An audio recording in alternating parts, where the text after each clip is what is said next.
This is Report to Wyoming. In this episode of the podcast, I sit down with a colleague, DJ Nyke from 104.7's Kiss FM. Some people might not know that Kiss FM is a Town Square Media product, as is K2 Radio News. I interviewed Drew Kirby with My Country 2 weeks ago.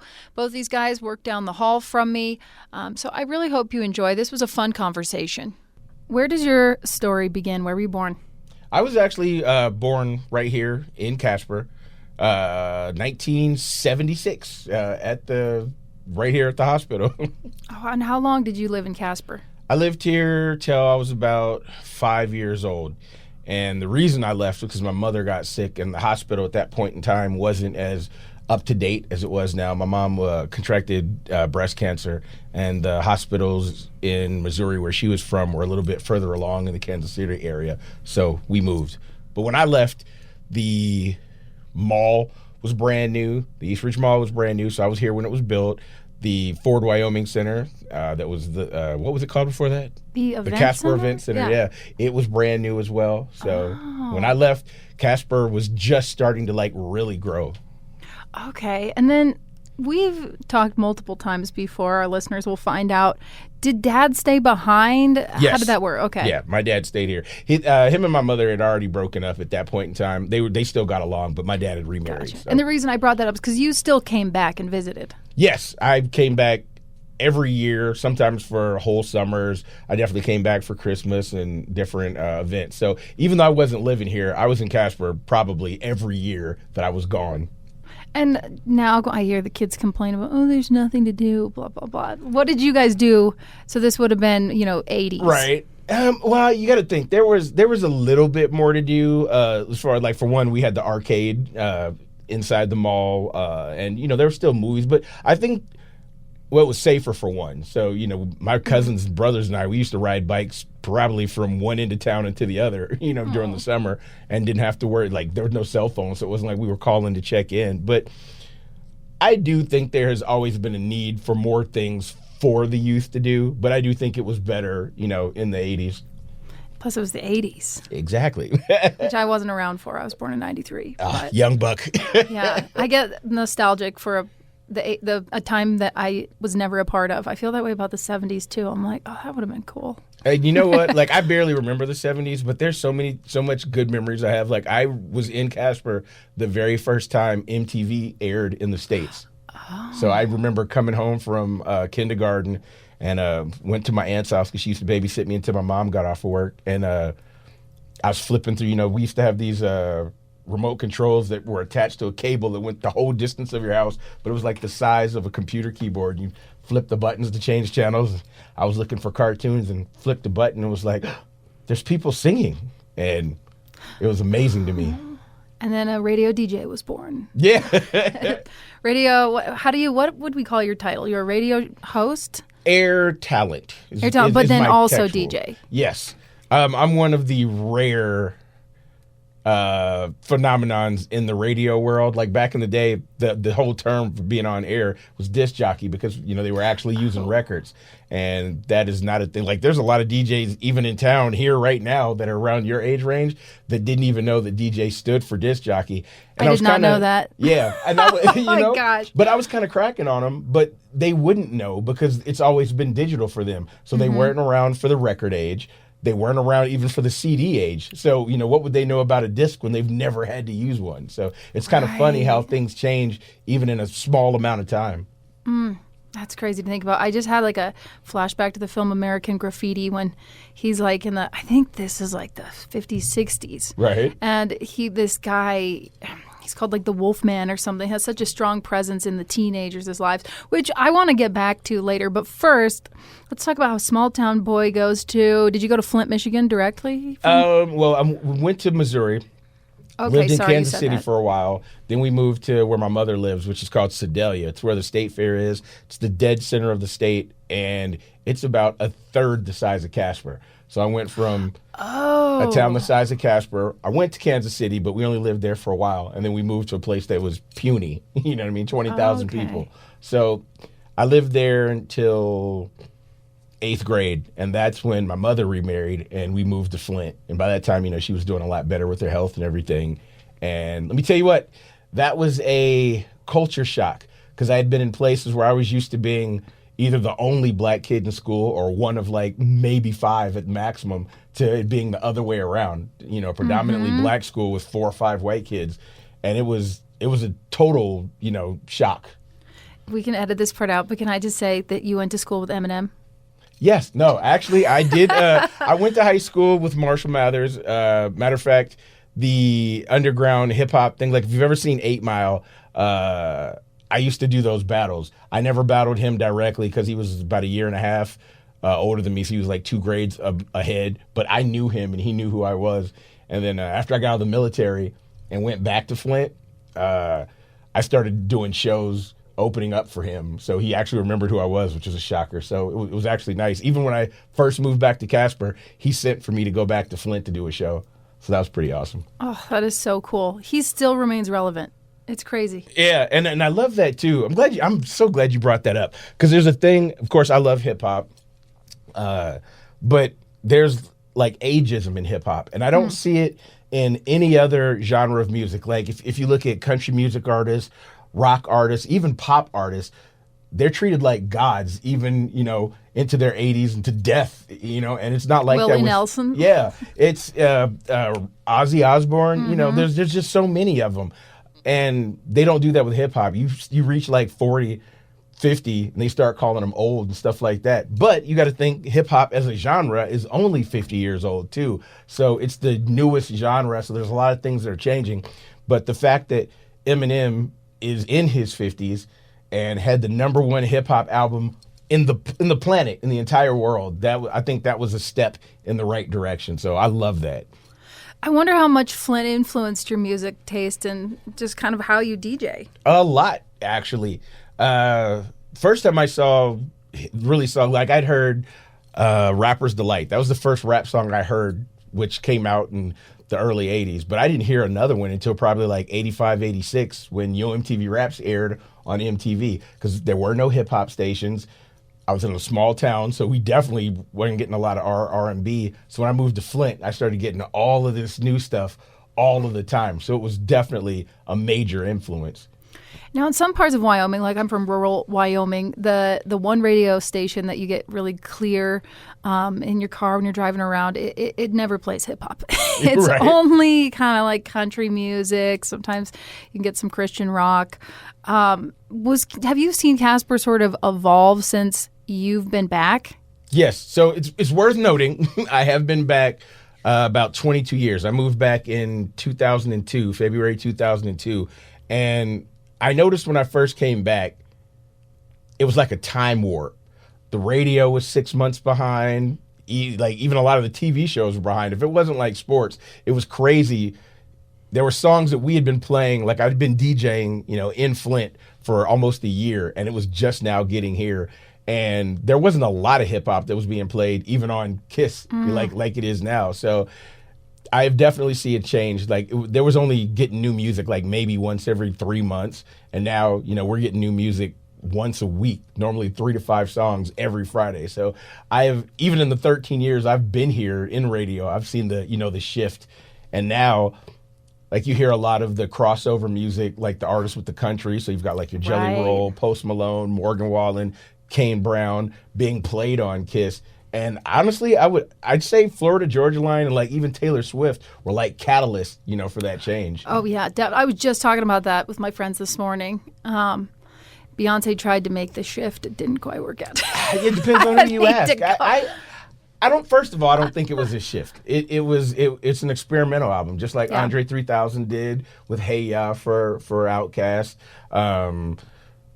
There have been other hip hop artists or other R&B artists that have tried, and I take issue with this as an African American because I think we are a lot more acceptable for people doing our genres of music. So like Post Malone doing hip hop and then him changing into more country stuff. There wasn't an issue with that, but he was still winning hip hop awards. Same thing with Jelly Roll. And now, he's doing more of the country stuff. But I don't see, like, even when Lil Nas X did his, there was so much bad press that had to happen before he was allowed to get his country music award.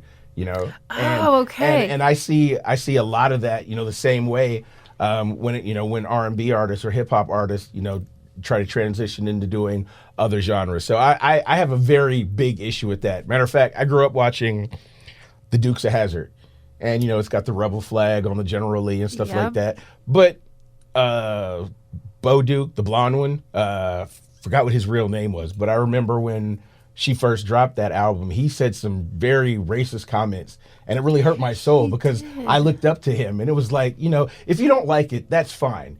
But it's another thing to attack somebody's character and their talent, because you can't say she's not a talented performer. You know what I mean? And again, I'm not really a fan of it, but I still think it deserves to be. It sold well, it did well, and it should be considered country music. Just because she's not a country music artist, it is a country music album. So fair enough. I love that song that you brought up.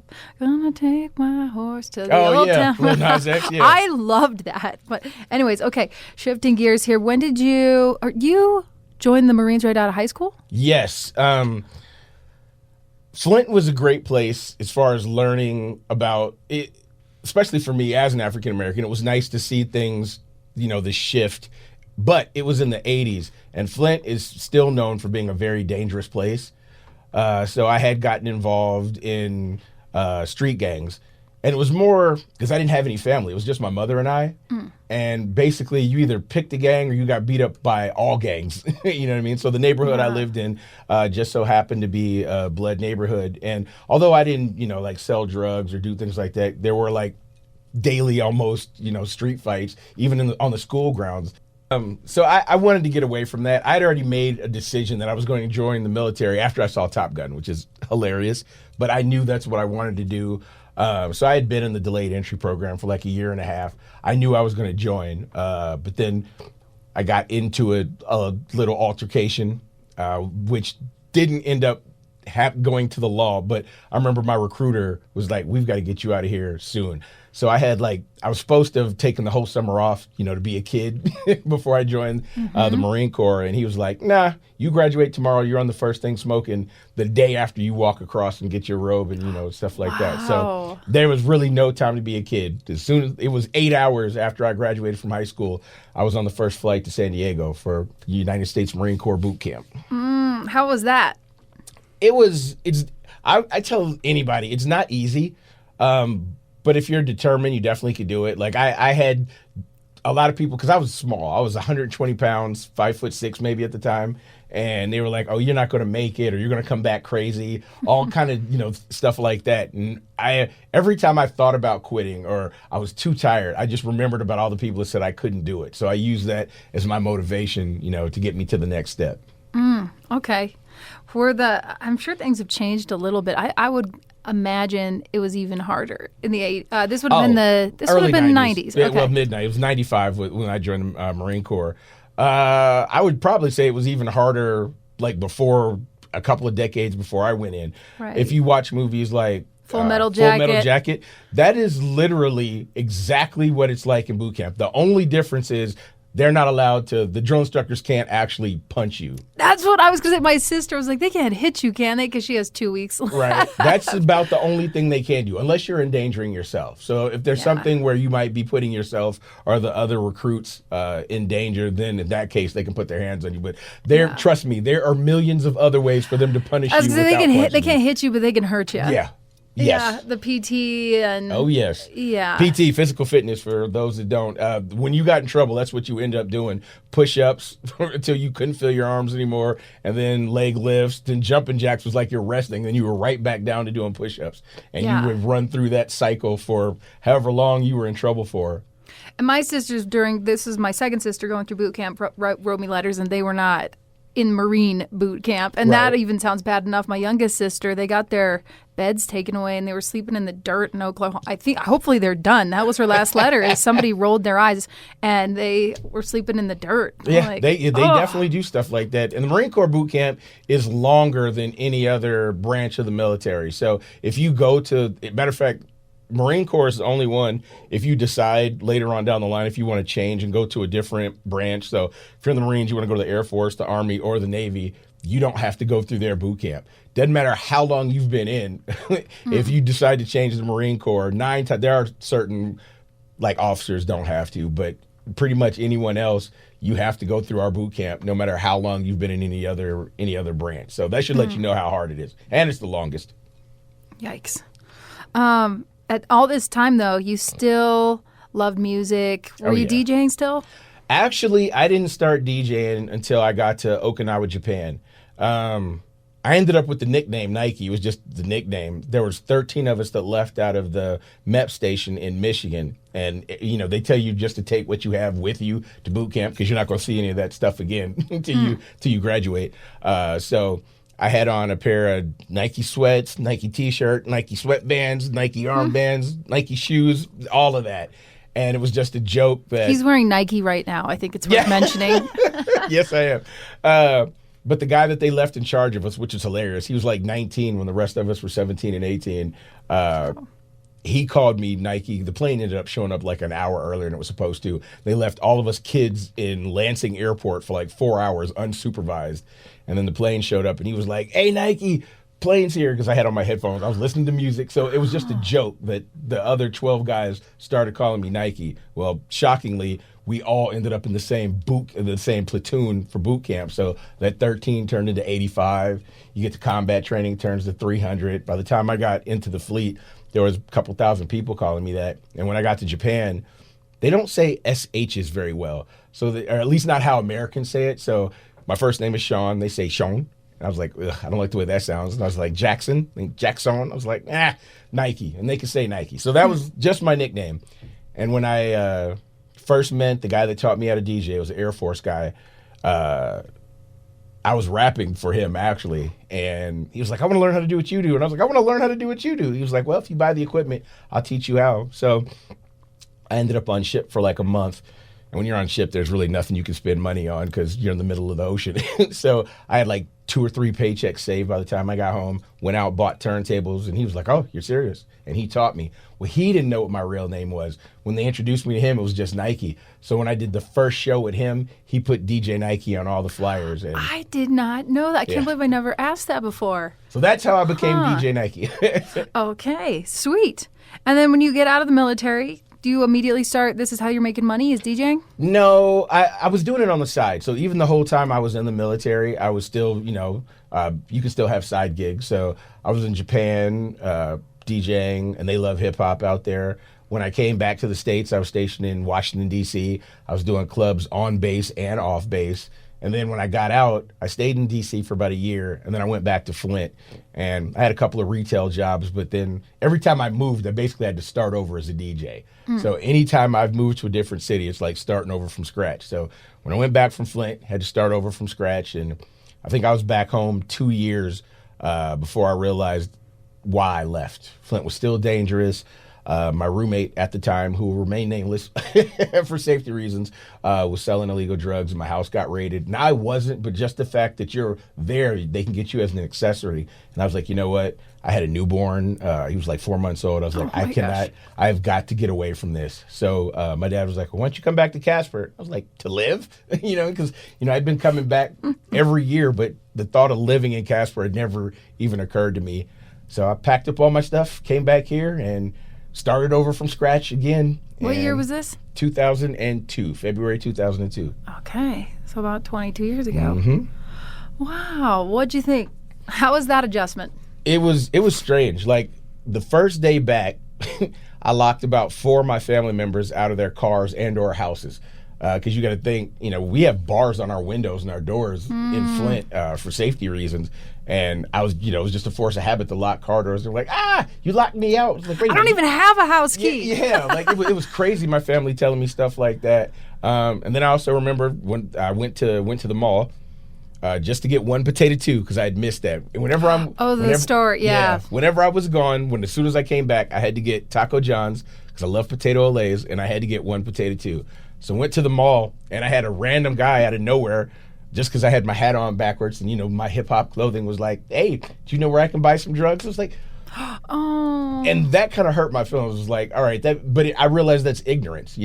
People that watch TV, there's a difference between a druggie and a hip hopper, a drug dealer and a yeah. But if you don't know anything than what you've seen on TV, and again, we're talking about that time lapse between, that was before the internet was super big. So although it hurt my feelings a lot, I realized, it's ignorance. There's a difference between being stupid and being ignorant. Ignorance is just a lack of knowledge. And I realized there weren't a lot of black people here, so they didn't know. So right. It was an adjustment. It was definitely an adjustment. It must not have been too bad because you're still here. That's right, definitely. And you've raised kids here? Yes. Out of my 4 children, 3 of them were born here in town. Got to say RIP to Dr. Vigneri because he actually delivered my 3 children that were born here. So. Oh my gosh, that's so sad. Yeah, what a terrible loss to the community. And as a father, I wanted to ask you, we've had a lot of, this is kind of a serious subject, but a lot of youth violence lately. What do you think's going on there?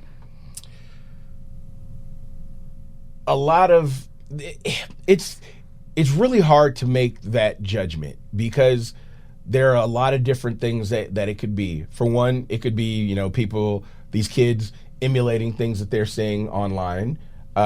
It could be lack of parenting.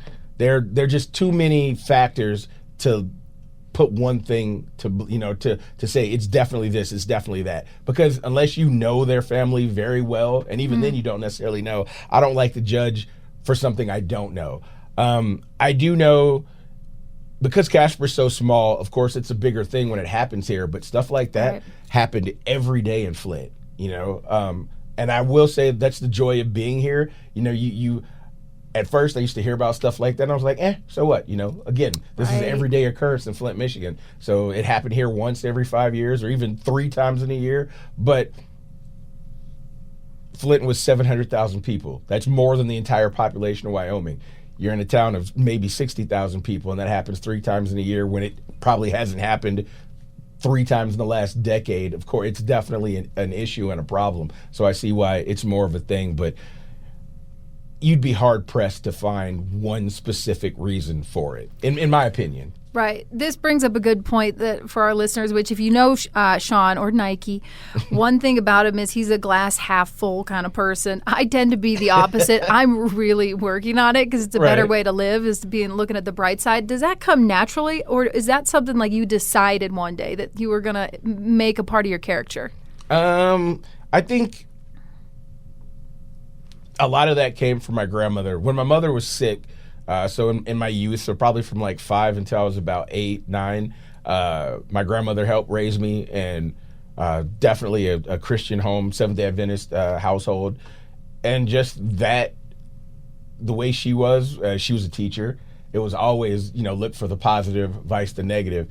And once I hit like adulthood, I realized it's definitely a better way to live. I don't understand why so many people, because I see it all the time on social media too. And I know some people do it for attention, but there are a lot of people out there that are sad basically for no reason, Right. And it's addictive. Like you can really get in I've done it where you just get in your little sad hole and try to drag people in. Definitely not that. Even if something happens for whatever reason where I do get sad, I think I have a pretty good support team, whether it's my family or my friends. And I know it's like, all right, I need to do something. I'll call up one of my closest friends and be like, hey, we need to hang out because I don't want to drink my problems away, or I don't, you know what I mean? It's nice knowing when you're in one of those points, but also to have that support team. And for some people, like I've never gone to like counseling for any serious, anything serious for, like on a regular, and I know a lot of people talk about that mental health, like, hey, go talk to a professional. But if you have that support team with your friends and your family, or even like a pastor or something like that, you don't need it, Right. So I've my faith and my friends and my family have helped keep me as this happy person. No, I think it's good. You have a great disposition. I've never seen you complaining in the office. Probably the happiest guy in this building. Always happy. Right. Earlier we were talking about Deadpool. Now I'm looking at a Transformer on his desk. Oh. I do want to segue into this a little bit. Hey, it's, everybody's watching Deadpool right now in theaters anyway. Look, there's Transformers on the wall. Mm-hmm. This is a big part of your life. When did you get into the comic book world? I grew up in the era of Christopher Reeve's Superman in the 80s. That was the most incredible thing to see a man fly on TV. We also had the Adam West Batman show that was, a little comical. We also had Wonder Woman. But I've always been a fan of comic books. I wasn't a heavy collector, though, until I hit my teens. And X-Force came out, which was the first comic book. It was actually New Mutants before it was X-Force, but that's what Deadpool was introduced into. And I remember I was at this strange age between like 12 and 14 where I really wasn't playing with toys anymore. And I had bought this comic because I thought it was Spider-Man that was on the cover and posted it on my wall like a poster. And I was sitting at home bored one day after it was raining. I had nothing to do, no video games to play at the time. Nothing was on TV. So I pulled it off my wall and read it and found out, oh, that was the bad guy. They started putting bad guys on the covers, but the artwork was really great. I found out it wasn't Spider-Man. It was Deadpool.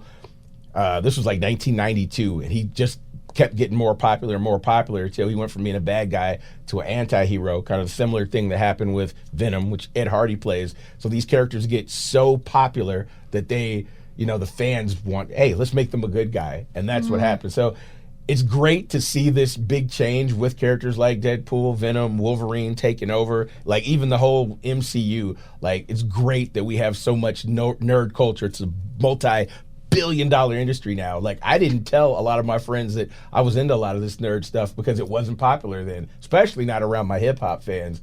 So I've always been a fan. G.I. Joe, like, I remember the very first time Transformers aired on TV in 1984, 40 years ago, this year. Like, those were all big moments for me, and that's why I'm still Transformers fan. Still love comic books. Love my memorabilia. I've even got, comic book related tattoos and stuff. So. And you'll be at Comic-Con every year, I'm sure. Oh, yeah. It's a big part of your life. And I did want to bring up, too, you're definitely not alone. And my husband's in this camp as well. He could go all day talking about Marvel and DC, mostly Right. the former. There's a big difference, apparently. Yes, I there don't is. know. Yes, it's a very made big an effort. difference. And we all love them all, but everybody falls on one side or the other. Okay. And when you start talking to real fans, there's either those hardcore DC fans, so it's like your Batman, Superman, Wonder Woman, and then you've got your hardcore Marvel fans, which are like your Spider-Man, Captain America, Deadpool, Wolverine. What's the Avengers is Marvel, right? Yes. Okay. My husband's definitely a Marvel Yes. over DC guy, yeah. Yes. And I've even made the effort here to start. I don't know what I'm in for, but chronologically start going through this. And it's kind of annoying because he'll have to stop. And he likes hip hop too. And it's the same thing when there's like all this context and stuff. And he's let me explain this beef or whatever. And I'm like, oh my God. But yeah. It's a Anyway, big thing. It's definitely a big thing. I'm gonna try, and then maybe that means that he'll go on more hikes with me or something. We'll see. But you and one of our old colleagues, Bill, he's still one of our colleagues, but he's in Colorado now. And somebody else do a podcast. My man Nyke Clow. Is he from Casper? Yes. Okay. Yeah, we have And a Bill podcast. Schwamley. Yes, Bill Schwamley, Big Bill. We have a nerd-related comic book podcast. It's called the Comic Zone Podcast. We also do hip-hop stuff as well, but yeah, we talk about the different TV shows, the different comic books, the different movies. We try and stay connected, with everyone locally as well when it comes to everything nerd culture. So, What is the podcast called? it's called the Comic Zone Podcast. It's spelled with an X, so it's COMIX. There was a video game for the Sega Genesis back in the 90s that was called the Comic Zone, and you were like an artist that they threw inside, and that's where we got the name. So it's comics with an X. Does this get spicy or like heated?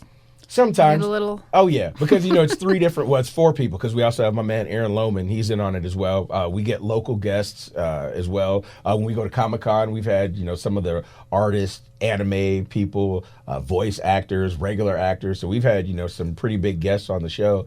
And we get to talk to them about, our favorites. But yeah, there's certain times where we definitely don't agree on things at all, and it's always funny, But it's good. You shouldn't agree on everything. It makes things boring. Yeah, I need to catch one of these episodes because I think I miss Bill, but Bill has strong opinions. Yes, he does. And so I want to him really plant his feet. Him and Mike, they clash probably. Well, now me and Mike clash a lot as well as far as our opinions of things. But there's sometimes like when the new Deadpool Wolverine movie came out, like there's a lot of them where it's like, okay, I really like that one. I didn't like this one. Okay. But then there's some when it's like, all right, that was a home run, and we agree. But we also tell, why we liked it. Because even if we all agree that something's good, then there's normally, we all have different reasons why we like it. And the same way if something's bad, so.